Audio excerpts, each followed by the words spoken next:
Miten olisi tekno-oligarkin johtama laiton vallan anassusyritys?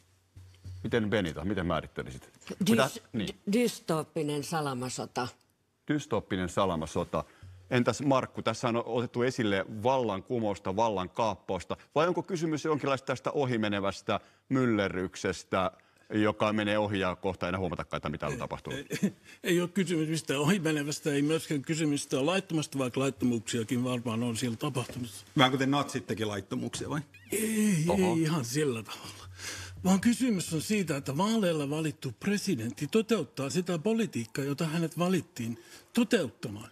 Mutta ei hänkään saa rikkoa lakia näin räikeästi.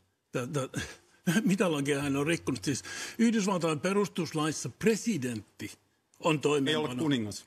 Ei, presidentillä on toimeenpanovalta. Näillä virastoilla ei ole mitään itsellistä asemaa Yhdysvaltain perustuslaissa.